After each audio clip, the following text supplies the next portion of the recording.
Welcome, Dan. Welcome to the podcast. I'm really looking forward to speaking today. How are you? I'm doing okay. Thanks. Now, congratulations on the book, Exercise, the Science of Physical Activity, Rest and Health. So I want to tell you the first thing I did when I received my copy. I looked straight into the index for pig. And there it was, pig on a treadmill study. And I was delighted because I remembered seeing a talk that you gave, and you just delighted in putting a video up on screen of a pig running on a treadmill with this bouncy old head. So you use that in the book too to create the case around the idea that we're selected to run. What an imaginative way to do that. Well, it's actually what happened. I mean, research has a funny, you can't really predict how research will go. But I started off my career as a head guy, basically, and I got interested in the problem of head stabilization, largely because of an experiment we were doing where we were using actually a miniature pigs, and we were comparing the effects of mechanical loading on the head versus the limb bones, and it's complicated. It doesn't matter here. Anyway, bottom line is we were putting all these pigs on treadmills, and my friend and colleague Dennis Bramble who was visiting from the University of Utah. I guess I was a postdoc or grad student at the time. I can't remember. But this is a long time ago. But he walked into the room and kind of just, casually remarked that the pig couldn't hold its head still while it was running. And that led to all these conversations about the nuchal ligament and head stabilization, and how bipeds like humans can't use the mechanisms that quadrupeds have to stabilize their heads. And in fact, we just published a paper last week in the American Journal of Physical Anthropology where we tested some of those linkages between how humans use their arm to stabilize their head. It's a kind of a fun story, but that's really kind of what got me going on this idea that humans evolved to run long distances. It was this problem of head stabilization, and then of course it turned into a career-long obsession on physical activity and running and walking and God knows what else. So I've really enjoyed diving into the book. It's been fascinating. I'm hoping to ask you about some of the main points that you raise, and hopefully you'll entertain some of my tangents, interpretations, or at least for me to clarify, because this is a bit of a fusion of two of my fascinations around the science of sport, but also our evolutionary origins. And I don't know nearly enough about it, and so I'm keen to learn. I'm always fascinated to find out sort of an origin or the motivation behind writing a book. And then I got to page 6 and 7 of the book, and I could probably ask you the questions for the rest of the episode here today about pages 6 and 7. Where you lay out the case of a research trip to Sierra, where you not only find a surprising reaction to your daily routine of running every morning. The locals think, what are you doing? But then you also encounter a tribal ritual that would rival any ultra-endurance event. Could you tell me about what you found? Yeah, well, so, the book started, there really was a moment. Sometimes this actually happens. There's kind of a moment that sort of crystallizes one's thinking. And for me, it was in 2012 when I was finishing up my previous book, The Story of the Human Body. And I had gone to the Ironman competition in Kona, which is, a remarkable endurance event.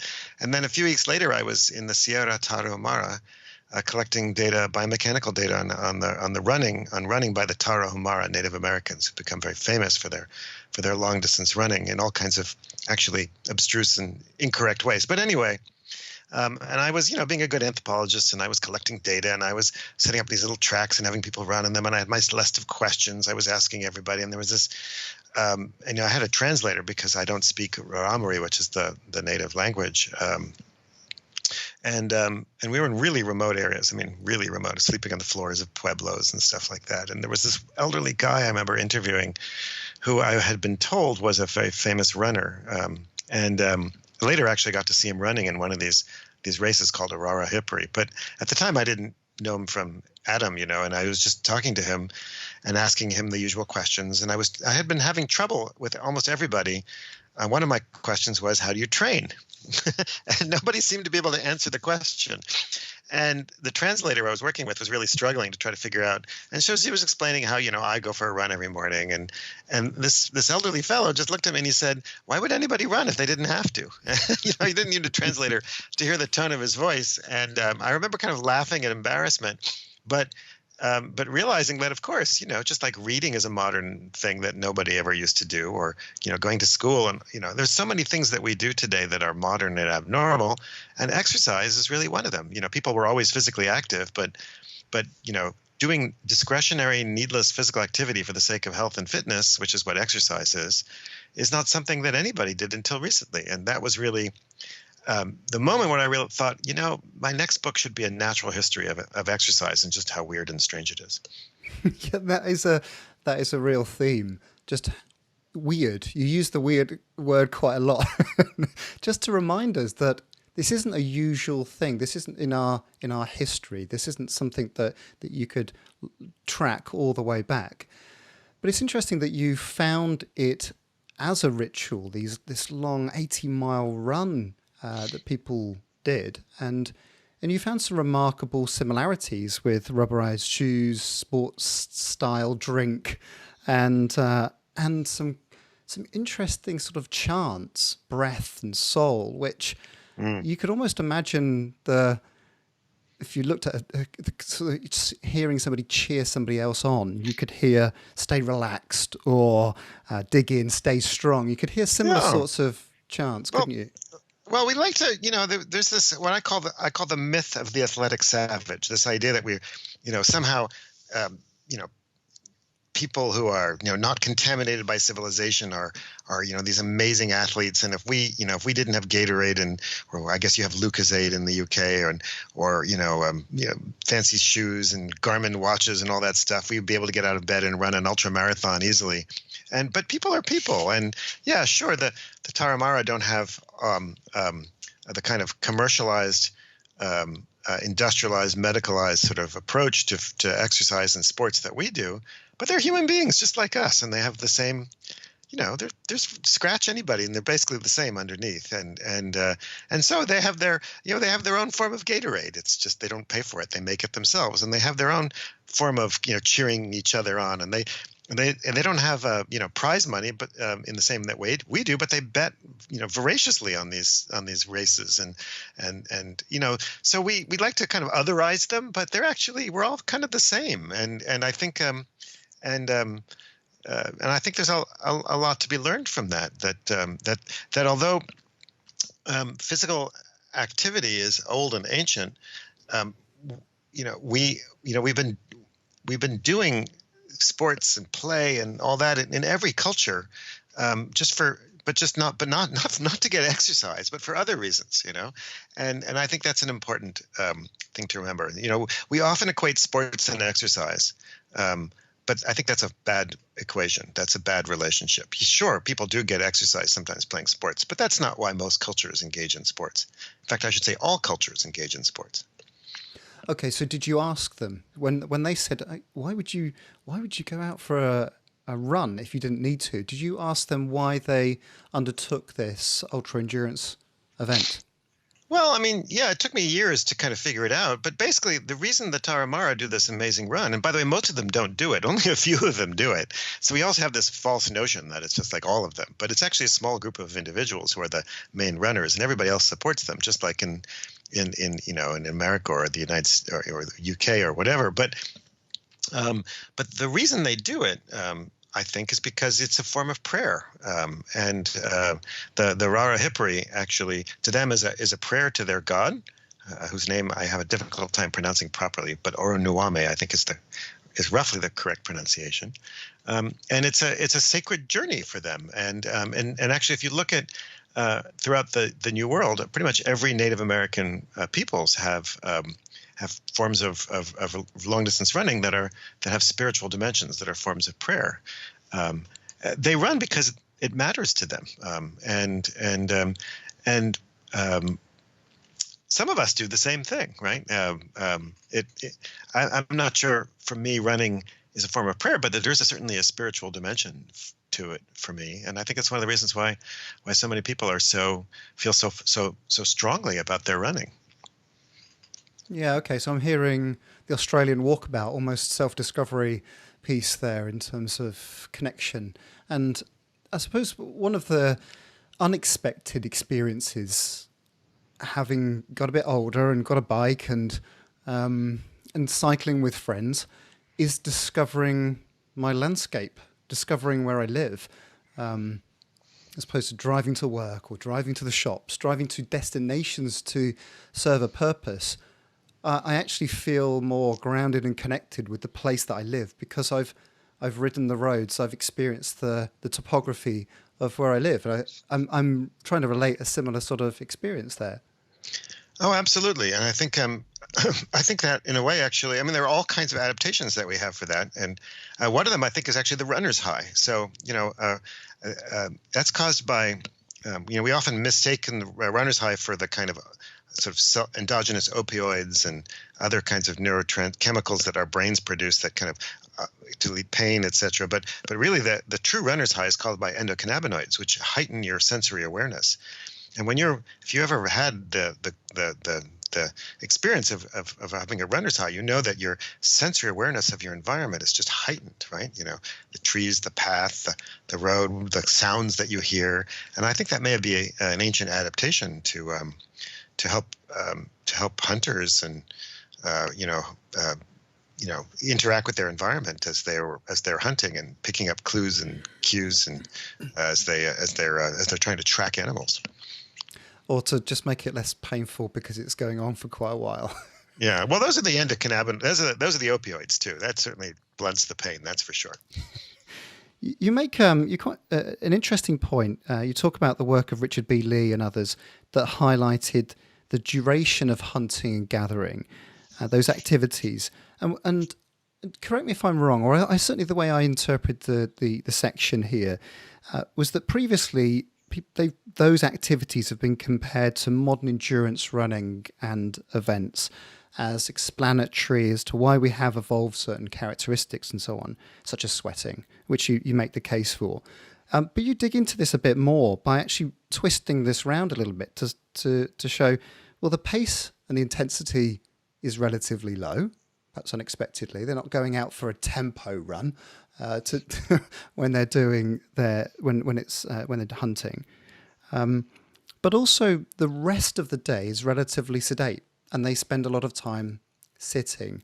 Are you making this particular point and angle primarily because this is not too dissimilar from somebody working at a desk for 8 hours a day and then engaging in some aerobics at the gym, for example? Well, I guess there's a bunch of points. I mean, we have I think that so much of our attitude towards exercise and sports has been biased by elite sports, right? We think that when you think of running, you think of Eliud Kipchoge and Usain Bolt or whoever you happen to be thinking about, right? But there's some of these great, astonishing runners, and we love to talk about the extremes of performance, but we never evolved to do any of those things. Nobody evolved to our ancestors did not stand on one line and run as fast as they possibly could to another line 26.2 miles away or whatever the distance might be, right? That's a really strange modern thing. When they ran in order to get dinner on the table, and they were running sort of like 10-minute miles. I mean, very gradual paces. And we have data from that from the Tarahumara. We have data on that from South Africa, from Southern Africa, from a guy named Louis Liebenberg, who's actually collected good data on persistence hunting. We have data from all over the world, right? And so that's kind of what's normal, right? From an evolutionary perspective. It doesn't mean that there's anything wrong with, racing a marathon or whatever, but let's not pretend that's what's normal, right? And I think there's also all kinds of biases that get introduced by our kind of assumption that that the kind of elite sports represents what we what we evolved to do, and it's one of the reasons why people get so injured, right? They're pushing the envelope way beyond what we ever evolved to do, running on surfaces we never evolved to run on, at speeds we never evolved to run at regularly, day after day after day. I mean, nobody did that in the past. So it's wonderful and delightful that we can do these sorts of things, but let's not make people feel bad for not doing it. And also, I think it creates it can also create a kind of psychological problem, because just as, if we over focus on supermodels as sort of models for feminine beauty, I think kids growing up today think that they have to be like an elite football player or one of the great runners, and they're not really the best models for just sort of normal, everyday, healthy physical activity.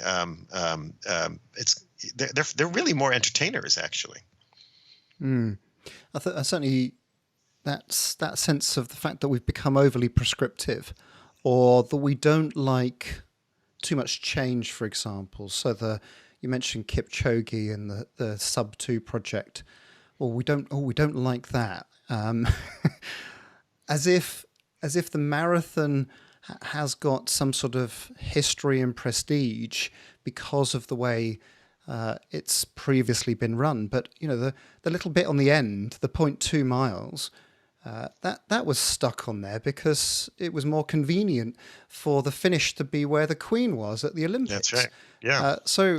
Suddenly we've sort of crystallized and said, oh no, it's got to be like that, and it's got to be performed in a certain way with a certain level of character that suits my personal preference. We've become quite prescriptive about the way we observe sports. Well, the reason I entitled the book Exercise is that the vast majority of human beings are exercised about exercise, right? Yeah, they're nervous, exactly. they're anxious, they're upset, they're confused. And our solution to sort of physical activity in the modern world is basically to commodify it, to industrialize it, to commercialize it, to medicalize it, right? Exercise is medicine. And I'm not opposed to any of these things, but let's be honest, it's not working for most people, right? In the vast majority of people in Western industrialized countries don't actually ever exercise. About 50% of Americans never exercise at all in their leisure time, and I think the data for the UK is not that much different. And the average American, the World Health Organization and every other major health organization on the planet recommends that you get at least 150 minutes a week of physical activity, of moderate to vigorous physical activity. That's 21 minutes a day, right? Only about 20-25% of Americans get that. That's terrible, right? And we're not that different from a lot of other Western countries. So I think the proof is in the pudding that our commodified, sort of medicalized approach to physical activity does not work for the vast majority of human beings in the modern world. No, I'm remembering a discussion at the Cheltenham Science Festival. So it's a wonderful celebration of the application of science to the community. And I was on a panel a number of years ago, and somebody puts their hand up and says, "What's the best exercise? How should I approach? What's best for me?" One panel member talked about triathlon. Triathlon's the best because it's got a bit of running, a bit of cycling, a bit of swimming. Made a compelling case for it using different modes of exercise, but also different muscles. And then the person to the left of me said, "Well, what you need to make sure is you set a goal. Goal setting is essential, and then what you need to do is work your way back with a periodized plan and structure it in micro cycles, and set yourself personal goals every day and tick those off."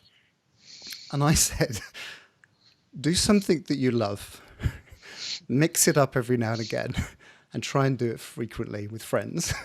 And I got a real sense of that from your book. Try and keep this simple. Let's not overly complicate this and get wedded to one particular ideal.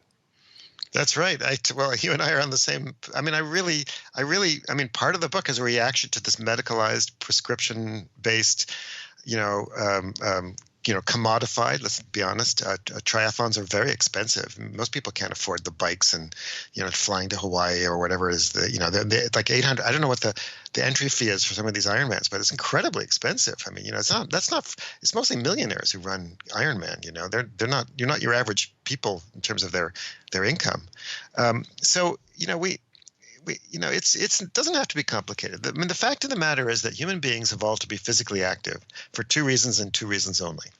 One is because it was necessary, and the other is when it was socially rewarding, right? We danced, and we hunted and we gathered and we ran away from the occasional saber-toothed tiger and whatever, but that's it, right? But and now we live in a world where machines have replaced human labor, so you can spend your entire day without ever getting your heart rate up. And we have to now do something really weird. We have to choose to be physically active. We have to exercise, and I think we need to be a much more compassionate and about it, rather than make people feel bad about it.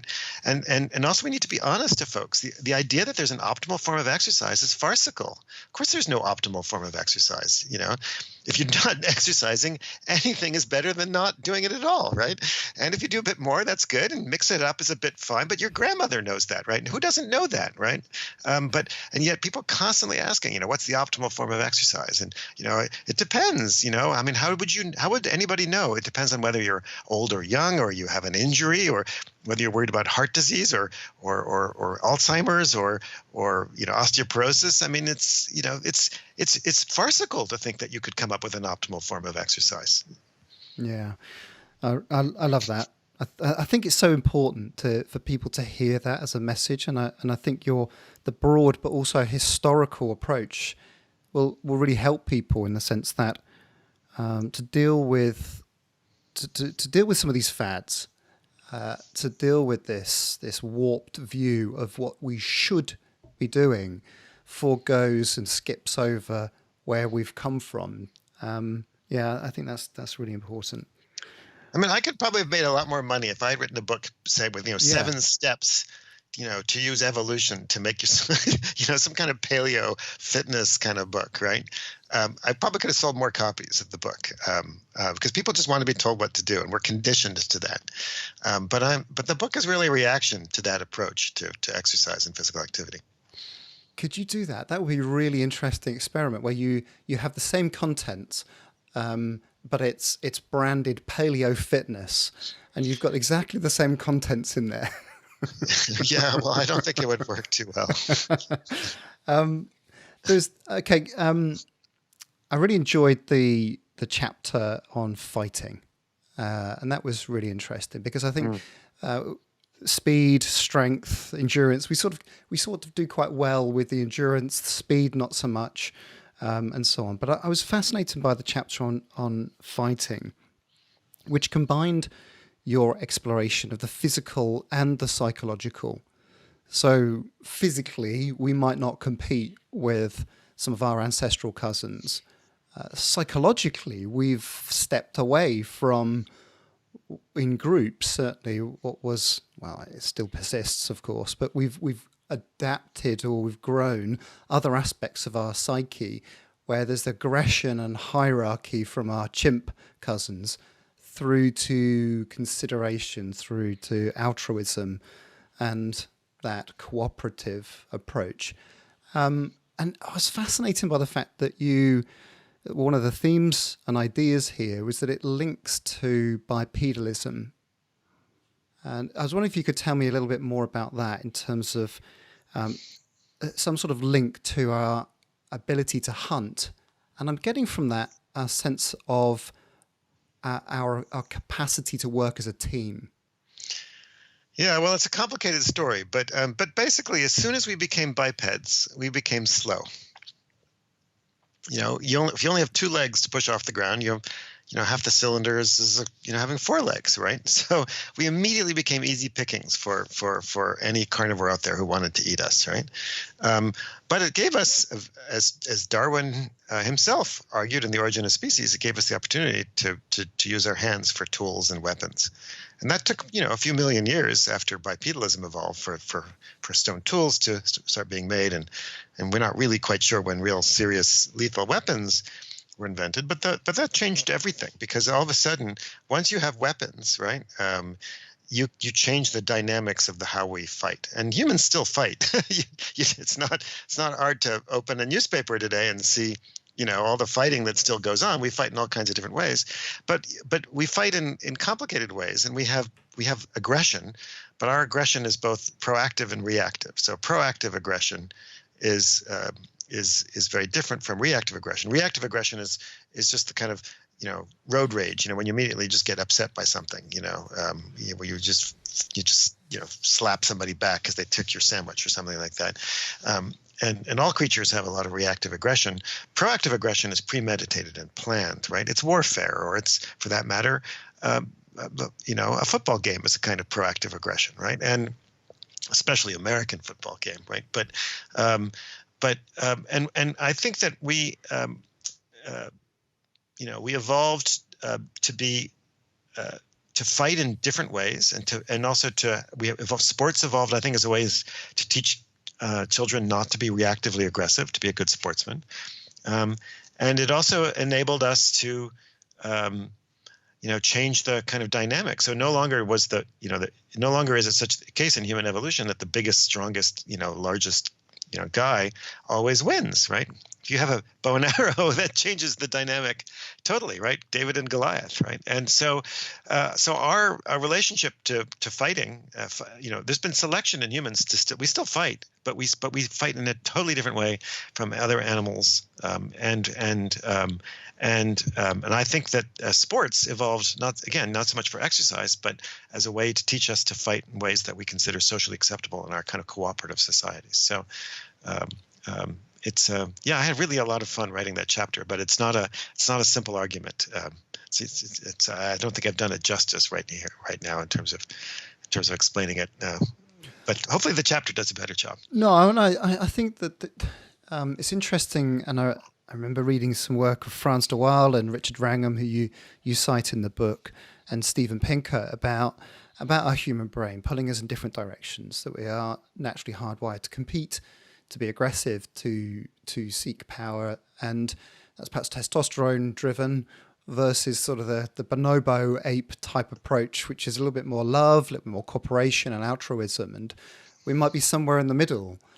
And to me, boxing, that fighting chapter, started to pull that apart a little bit. To say there's only the sport does this so well, where we agree to compete today, and in the ring we are literally going to try and knock each other out.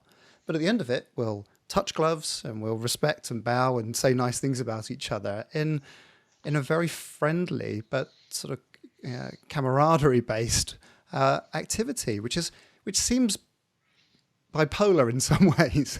No, but it isn't from an evolutionary perspective, because after all, from most of human evolution, who would you fight with, right? Who would you play with, right? The same people, right?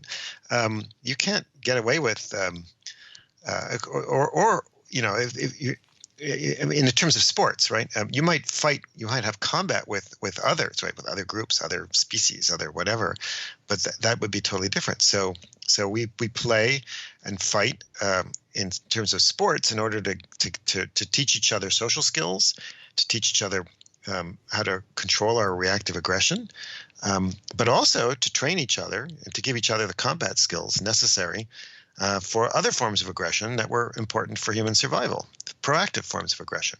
I mean, think about it. Think about the Olympics, right? Think about all the sports that we really care about in the Olympics. Most of them, especially the old Olympics, the old Greek Olympics, those were all, those are things that humans are really good at compared to other animals. Those are often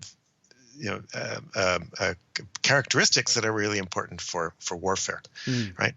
The fastest person, right? The strongest person, the best boxer, right? Or javelin throwing, discus. Why do we have discus throwing? And why does anybody care about it, right? Because back in the old days, that was a way to train somebody for combat. Chariot racing, which we don't do anymore. I'm not sure if that's good or bad, but those are all combats, had to do with combat. In fact, we still use the word exercise, right? In the military, soldiers do exercises, right, to train for combat, right? So we've just adapted this word for health and fitness, but it had very different meaning for most of human history. Well, there's certainly some, I suppose, historical hangover there. So the modern pentathlon is a modern version of a fairly old version now, but of the warrior, Correct. the Absolutely. military person on horseback, for swimming, shooting, etc.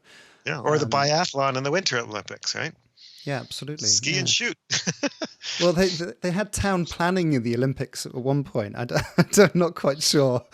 Maybe that was useful to lay out the tribal boundary. I don't know. Interesting, fascinating stuff. So, and I was interested in your chapter on speed too, in the sense that it really sort of laid bare our inadequacy in the speed charts, and I was struck. Craig Sharp.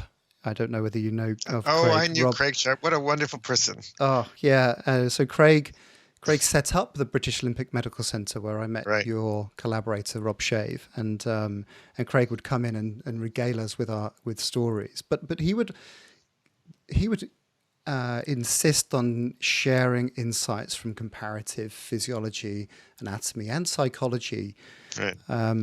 Craig, obviously, the first person to clock a cheetah. Right.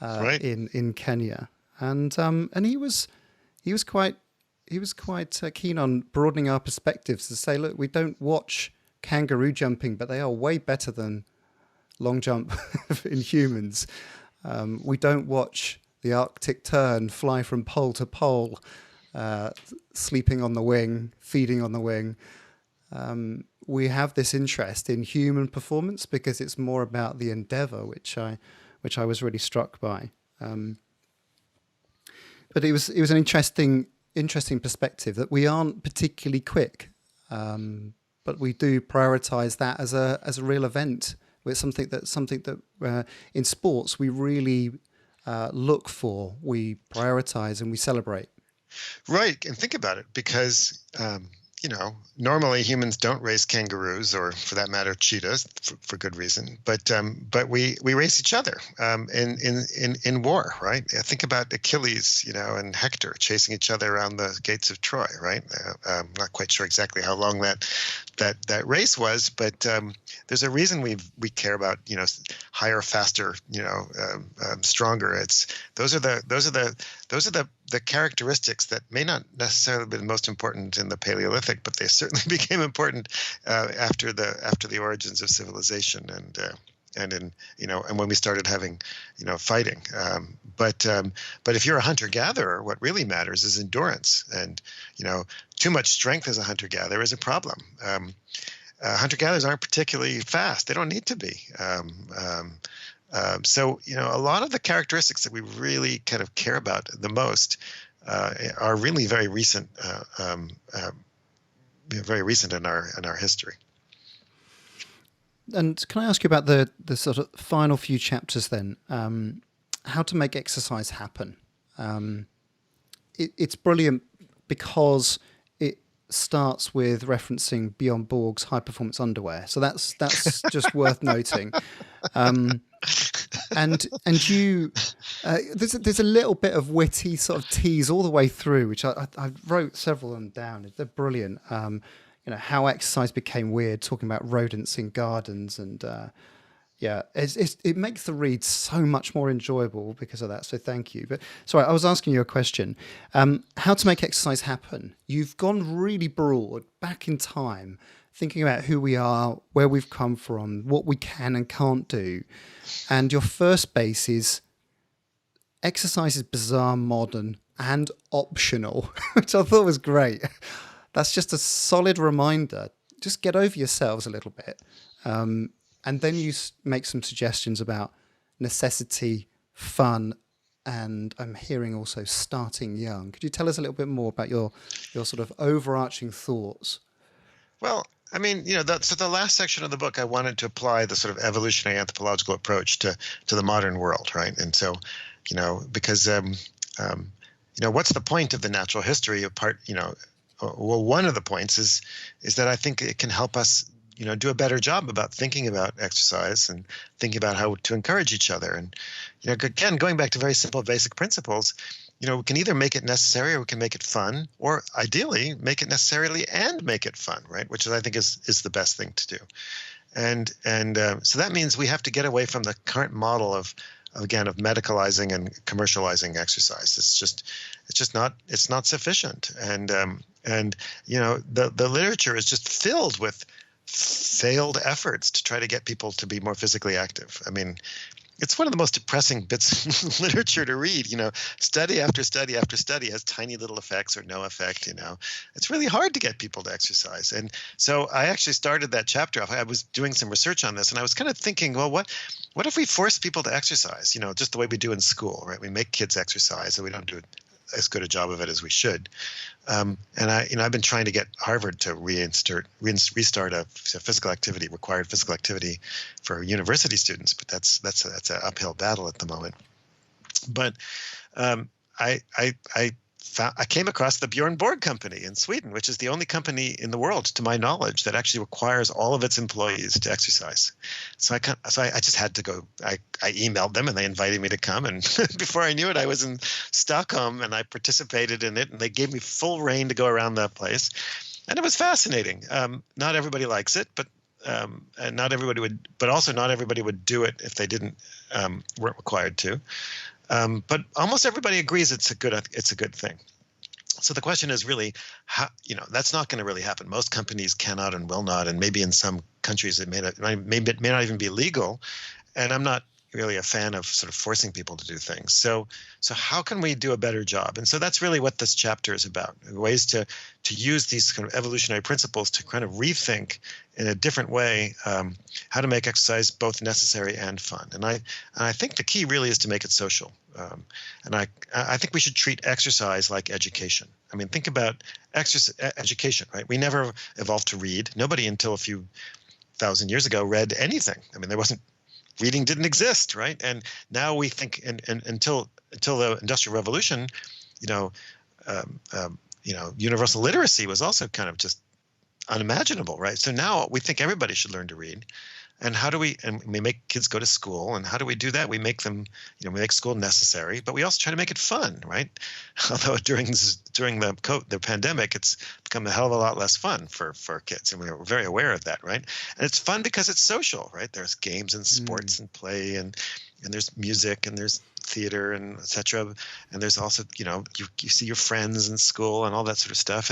And so I explore in the book all kinds of ways to make exercise both necessary and fun, using kind of education as a kind of model.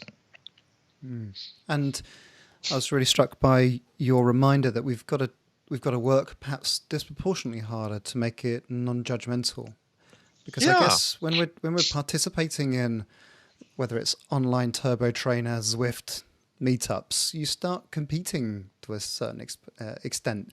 You start comparing yourself. How am I getting on with others? And we've just got to be a bit kinder to ourselves and to each other to share the experience. Well, competition is great for some kids, but it's not great for everyone. I mean, I was a nerd, and when I was growing up, I really was one of those people who always picked last for a team. I was not very athletic, and I was ashamed of my body, and I wasn't good at anything, and at least I didn't think I was. And I was exactly the kind of kid who was left behind by that approach to sports. But there's nothing wrong with it. It's just that it doesn't fit everybody's needs. And we just need to be more compassionate and more non-judgmental and more open about ways to, because, just even your average human being has still got quite extraordinary physical activity, capabilities. One of my favorite, factoids in the book, which I, love to throw around, is that even a sedentary American is more physically active than a wild chimpanzee. Right, that's kind of interesting, right?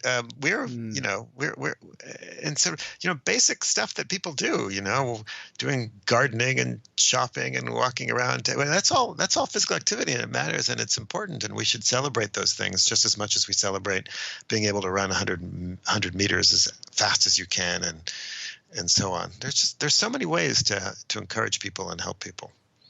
Well, I definitely do that. I'm always categorizing if I'm doing the vacuuming, or if I'm chopping up wood, or if I'm... The only time I've really overtrained was when I had to scarify and redo our lawn. three 3 days of hard work, and my glands were up. I was wiped. Dan, thank you so much for joining me. Thank you for answering my questions. It's a book that I'm going to delight in poring over and taking some real time in enjoying and soaking up. And I think I've got a real sense that people reading it will have a more, just going into exercise, a bit more informed about how they're built, where they're from. And it could easily help people be more considered, open, a bit more relaxed and maybe imaginative about how they exercise. So thank you so much. Oh, it's my pleasure. I mean, again, the reason I entitled it Exercise is that I hope that we become less exercised about exercise. That's the real purpose.